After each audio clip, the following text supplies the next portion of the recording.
2024 সালের লোকসভা নির্বাচন পশ্চিমবঙ্গে 42 আসনে বামেরা কংগ্রেসের সঙ্গে জোট ধরে নিয়ে লোকসভা নির্বাচনের প্রস্তুতি শুরু করে দিয়েছে। বর্তমান প্রার্থী তালিকা প্রস্তুত করার কাজ শুরু করেছে সিপিএম, এমনটাই সূত্রের খবর। প্রার্থী তালিকায় তরুণদের অগ্রাধিকার দিলে নবীন প্রবীণ মিলে ইতিমধ্যে এগিয়ে যেতে চায় আলিমুদ্দিন।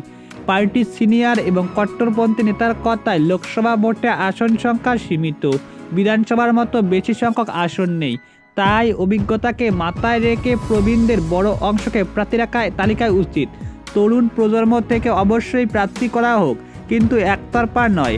অভিজ্ঞতাকে কাজে লাগিয়ে নবীনদের সঙ্গে প্রবীণদের যেন মেলবন্ধন হয় প্রার্থী তালিকায়, এমনটাই মত পার্টির সিনিয়র একাংশ নেতার। প্রসঙ্গত 21-এর বিধানসভা নির্বাচনে যুব ও ছাত্র নেতা অনেকেই প্রার্থী করেছে সিপিএম দল, কিন্তু বিধানসভা ভোটে আসন সংখ্যা অনেক, ফলে তরুণ প্রজন্ম থেকে বেশিজন প্রার্থী করার সুযোগ থাকে। কিন্তু লোকসভা ভোটে মাত্র 42টি আসন, সুযোগ অনেকটাই কম। তাছাড়া কংগ্রেসের সঙ্গে জোট করে আবার লড়তে ইতিমধ্যে প্রস্তুতি শুরু করে দিয়েছে, এমনটাই সূত্রের খবর। পার্টির একাংশের কথায় ব্রিগেড সমেত জমায়েত ভালো হয়েছে। তরুণ প্রজন্মের হাতে ইতিমধ্যে রাজ ছেড়ে দিতে নতুন বার্তা দিয়েছে আলিমুদ্দিন। সিপিএম মনে করে বিরোধের পার্টির সেই তকমা পুরোপুরি মুছে দিতে চাইছে আলিমুদ্দিন। পার্টির বিভিন্ন কমিটিতে ছাত্র যুবকদের বেশি করে দেখা যাচ্ছে।